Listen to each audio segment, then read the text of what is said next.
देखो क्वेश्चंस को हम लोग आगे करते हैं।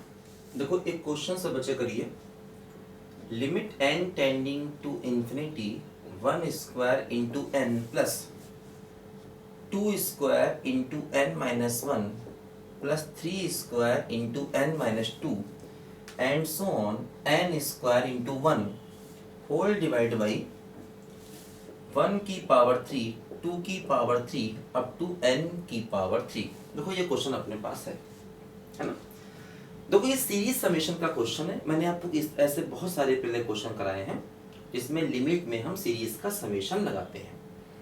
देखो उसी का एक क्वेश्चन है। देखो जो न्यूमरेटर है उसके अगर हम ध्यान दें जरा, देखो क्या है, 1 square into n, 2 square into n minus 1, ठीक, और 3 square into n minus 2 up to n square into 1। देखो अब यहाँ पर हमें अगर न्यूमरेटर का समेशन करना है तो उसका तरीका क्या होता है, इसमें सबसे पहले आर टर्म निकालते हैं, टी आर। देखो क्या होगा, आर स्क्वायर और ब्रैकेट में n माइनस आर माइनस 1। देखो ये इसका आर टर्म होगा, है ना, ये इसका आर टर्म। देखो आर की वैल्यू 1 रखोगे तो फर्स्ट टर्म मिलेगा, आर की वैल्यू 2 रखोगे तो देखो सेकेंड टर्म मिलेगा, आर की वैल्यू 3 रखोगे देखो थर्ड टर्म मिलेगा, आर की वैल्यू n रखोगे देखो लास्ट टर्म मिलेगा। देखो ये इसका आर टर्म है, ध्यान दो, ठीक। अब देखो अगर हमें n टर्म का सम चाहिए तो sigma of T R R from 1 to n करते हैं। देखो ध्यान दो क्या होगा, देखो इसको थोड़ा सिंप्लीफाई किया जाए। देखो आर स्क्वायर क्या होगा, n माइनस आर प्लस 1, ठीक। देखो ये हो गया n R square minus R cube plus R square. देखो ये हो जाएगा यहाँ पर, देखो R square n plus 1 minus R cube. इसको देखो हमने ऐसे लिखा है, इन दोनों से आर स्क्वायर कॉमन ले लिया और ये हो गया माइनस का आर क्यूब। देखो क्या होगा यहाँ पर, ध्यान दो, देखो ये हो जाएगा sigma R from 1 to n। देखो टी आर, देखो टी आर की वैल्यू ये है R square n plus 1 minus R cube. देखो ये टी आर की वैल्यू है। अब देखो अगर हम इसको अंदर ले जाएं, देखो क्या होगा, n प्लस 1 और देखो ये हो गया sigma of R square R from 1 to n। फिर देखो हो गया माइनस का sigma of R cube R from 1 to n। ऐसा हो गया। देखो सिग्मा को अंदर ले गए तो एक्चुअली n प्लस 1 कॉन्स्टेंट माना जाएगा, क्योंकि देखो सिग्मा का वेरिएबल r है, तो n प्लस 1 कॉन्स्टेंट और सिग्मा आर स्क्वायर। देखो ये हो जाएगा सिग्मा ऑफ आर क्यूब। देखो ध्यान दो, सिग्मा आर स्क्वायर की वैल्यू क्या होगी बोलो, देखो ये क्या होगी, ये होगी n into n plus 1 2n plus 1 by 6। और देखो सिग्मा आर क्यूब क्या होगा, ये होगा n into n plus 1 by 2 का होल स्क्वायर। ऐसा होगा देखो ये, ठीक। ये n प्लस 1 अलग था, सिग्मा आर स्क्वायर क्या होगा, n into n plus 1 2n plus 1 by 6, है ना। और देखो ये सिग्मा आर क्यूब की देखो वैल्यू ये होगी। अब देखो काम किया जाए कि कॉमन लिया जाए n इंटू n प्लस 1, है ना, n का इस हाँ n इंटू n प्लस 1 का स्क्वायर बाई 2 को कॉमन ले लिया जाए।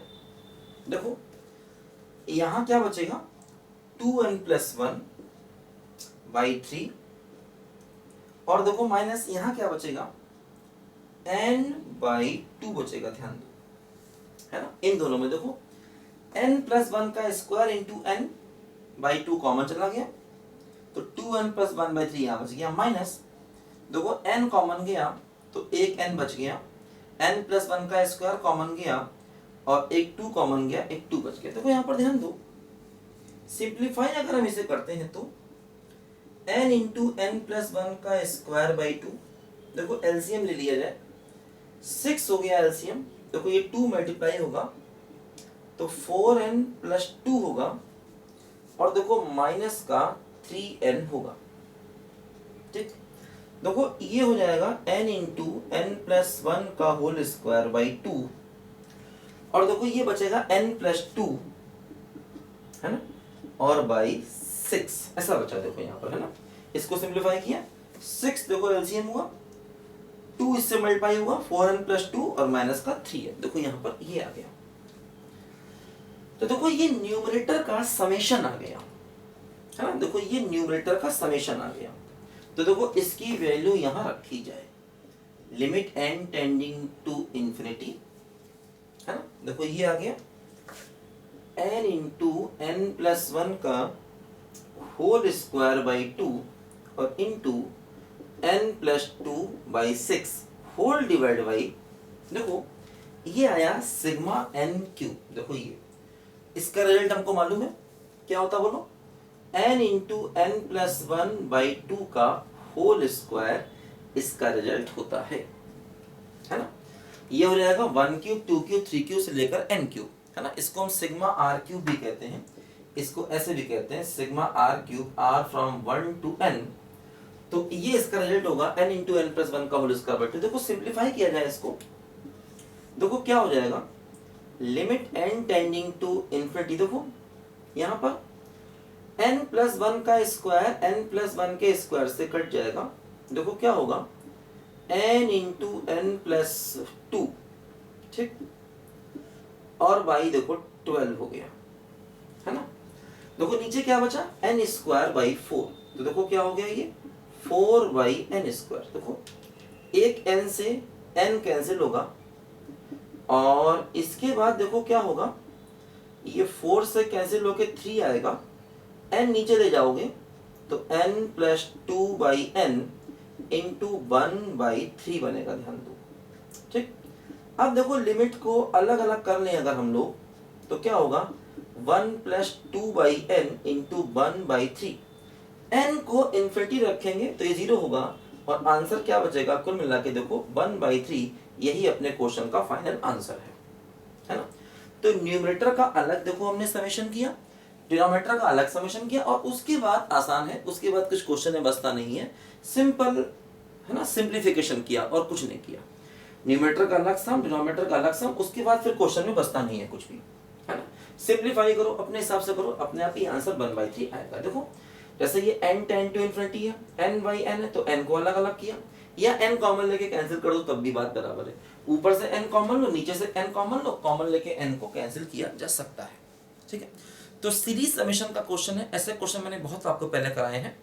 तो धीरे करके क्या होगा, देखो सीरीज को सम करने वाले क्वेश्चन ये यहाँ पर कई बार बहुत इंपॉर्टेंट होते हैं, और ये सीरीज समेशन हम लोगों ने, है ना, सीक्वेंस एंड सीरीज में पढ़ा भी होगा, और टाइम टू टाइम देखो मैं आपको समझाता भी रहता हूँ कैसे करना होता है ना।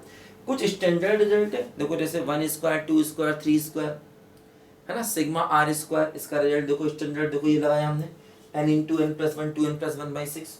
सिग्मा आर क्यूब का देखो ये रिजल्ट होता है, ये हमको मालूम है, यूज करूंगे इसको और क्वेश्चन को आगे करेंगे। लिखो सब बच्चे ध्यान से जल्दी इसको।